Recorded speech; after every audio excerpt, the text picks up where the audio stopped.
Hello दोस्तों, मैं doctor रश्मि त्रिपाठी आपका अपने चैनल लॉ फाइटर्स अकेडमी में स्वागत करती हूँ। दोस्तों, आज के सेशन में जो मैं केस लेके आई हूँ, सुप्रीम कोर्ट का लेटेस्ट केस है और आज के केस के माध्यम से हम लोग यह देखने वाले हैं कि एक अनोखा क्रूरता का केस सुप्रीम कोर्ट के सामने जाता है।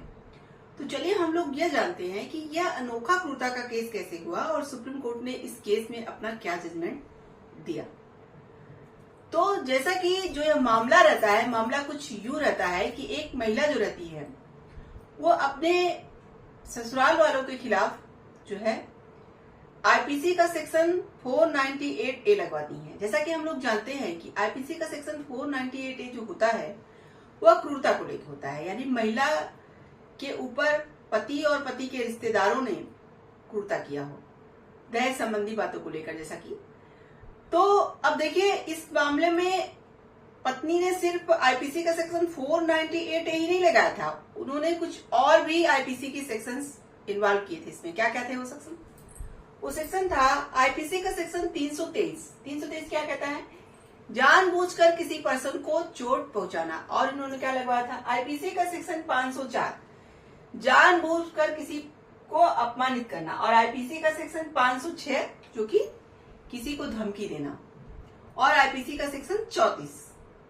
तो यह सेक्शंस जो है इन्होंने अपने फैमिली वालों के ऊपर, यानी ससुराल पक्ष के वालों के ऊपर लगवाया था। लेकिन हाँ, इस केस में पति को शामिल नहीं किया गया था। यही है अनोखा यह केस, क्योंकि इस केस में पति को शामिल नहीं किया गया था। आज तक हम लोग जो भी केस देखते आए थे 498A को लेकर के आईपीसी के, उसमें क्या होता है, उस केस में हमेशा से यही देखा गया है इस सेक्शंस में कि पति और पति के रिश्तेदार जो होते हैं वो क्रूरता का मतलब अपराध करते हैं और महिला या जो है चार्ज लगवाती है।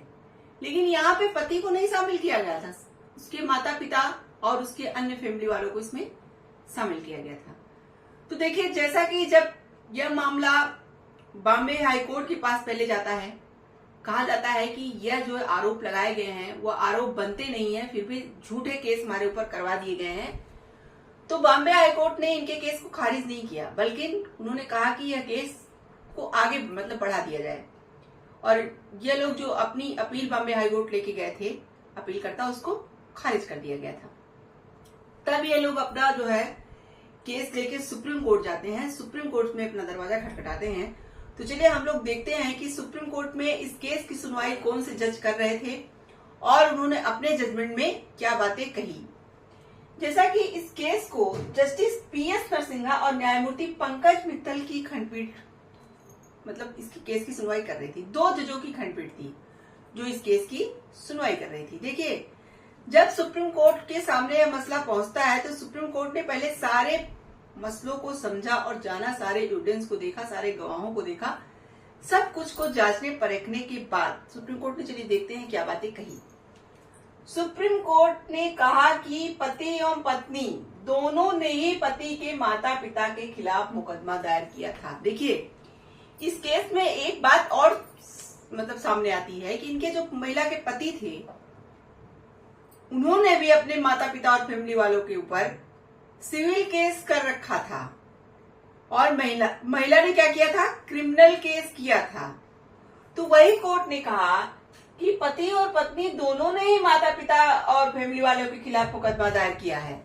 एक ने सिविल केस किया है तो एक ने क्रिमिनल केस किया है। यानी कि कोर्ट, देखिए चलिए आगे इस बात पे क्या कहती है। कोर्ट ने कहा कि ऐसा प्रतीत होता है कि शिकायतकर्ता और उसके पति ने अपीलकर्ता के विरुद्ध दीवानी और फौजदारी कार्रवाई शुरू करने का निर्णय आपस में बांट लिया है।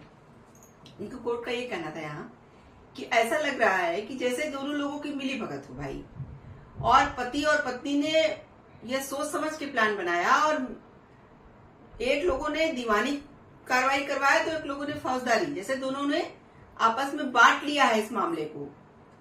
तो देखिए, यानी कि कोर्ट का या सुप्रीम कोर्ट का ये कहना था कि अपील जो करता थे उनके विरुद्ध दोनों लोगों की यह मिली भगत है।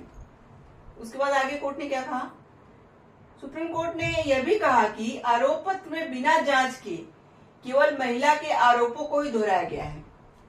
देखिए, सुप्रीम कोर्ट ने अपने जो है जब मतलब इस केस का पूरा सब कुछ देखा तो उनको यह मिला कि जो आरोप पत्र है उसमें भी महिला ने जो भी शिकायत किया था बस उसी बातों को दोहराया गया है। यानी कि कोर्ट का यहाँ ये कहना था कि लग रहा है कि इसकी अच्छे से जांच पड़ताल की ही नहीं गई थी, महिला की बातों को आगे बढ़ा दिया गया था। वही कोर्ट ने कहा कि आरोप पत्र में बिना जांच के केवल महिला के आरोपों को ही दोहराया गया है। पीठ ने कहा कि आईपीसी का सेक्शन 498A, आईपीसी का सेक्शन 323, 504 और 506 तथा धारा 34 के किसी भी तत्व का कोई आधार यहाँ पे नहीं बन रहा है। कोई ऐसे सबूत गवाह नहीं मिल रहे हैं जो इस मतलब बता रहे हो ऐसे कि हाँ ये सब चीजें इनके साथ की गई हैं, हुई हैं।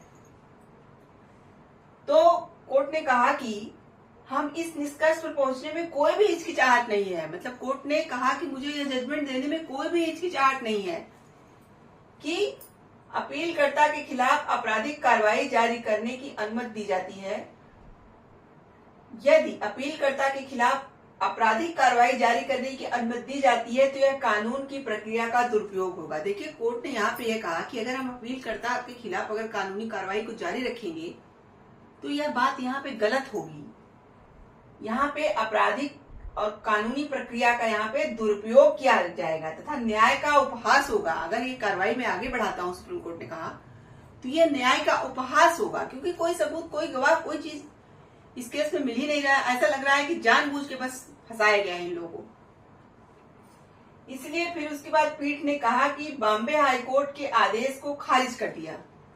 बॉम्बे हाईकोर्ट ने जो कहा था कि जो देखिए, बॉम्बे हाईकोर्ट ने क्या कहा था, बॉम्बे हाईकोर्ट ने आपराधिक कार्रवाई को बरकरार रखने की जो बात की थी, इसको जो है सुप्रीम कोर्ट ने खारिज कर दिया।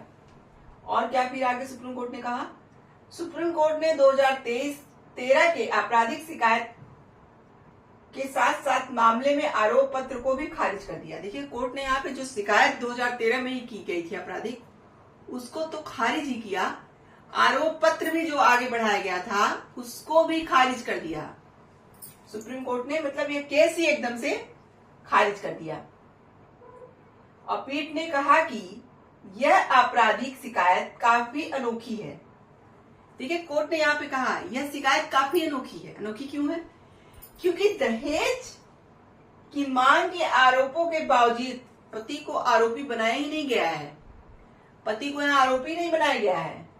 पीठ ने कहा कि यह मामला आपराधिक प्रक्रिया के दुरुपयोग का एक और उदाहरण है। जैसा कि हम लोग देखते आए हैं कि आईपीसी का सेक्शन 498A जो है उसका हमेशा से दुरुपयोग होता रहा है, तो यही भी सुप्रीम कोर्ट ने कहा कि यह एक और एग्जाम्पल है इसके दुरुपयोग का तथा इस मामले को लंबा खींचना उचित या न्याय संगत नहीं होगा। देखिए, कोर्ट ने इस केस को खारिज ही कर दिया और जो अपील करता थे उनकी अपील को स्वीकार किया और उन्होंने कहा कि देखिए, इस केस को अगर हम आगे बढ़ाते हैं तो यह न्याय संगत नहीं होगा, यह न्याय के विरुद्ध होगा। क्योंकि कोई सबूत और गवाह, कोई भी बातें यह प्रूफ नहीं करती हैं कि जो महिला के सास ससुर या घर वाले हैं इनके साथ इस तरह का कोई भी कुछ भी कार्य किया गया हो, इनके साथ कुछ भी प्रूफ नहीं हो पाया। तो ये था सुप्रीम कोर्ट का पूरा जजमेंट। देखिए, आज के जजमेंट से हम लोग यही बातें समझे कि कोई भी पर्सन अगर किसी के ऊपर झूठे जो है सेक्शंस लगाता है, ये जो आईपीसी का सेक्शन 498A है, ये तो हमेशा से मिसयूज हुआ है। तो यहाँ पे सुप्रीम कोर्ट ने इस बात को खारिज ही कर दिया कि भाई देखिए, जब कोई सबूत और गवाह नहीं है तो केस आगे नहीं बढ़ाया जा सकता, यह न्याय संगत नहीं होगा। तो आशा करते हैं कि आज का केस आपको पसंद आया होगा। आप मेरे चैनल को लाइक कीजिए, सब्सक्राइब कीजिए, शेयर कीजिए और बेल आइकन को दबाइए, जिससे ऐसे ही नए नए केसेस और जानकारियों इसमें आपको अवगत कराती रहूं। तो थैंक यू वेरी मच।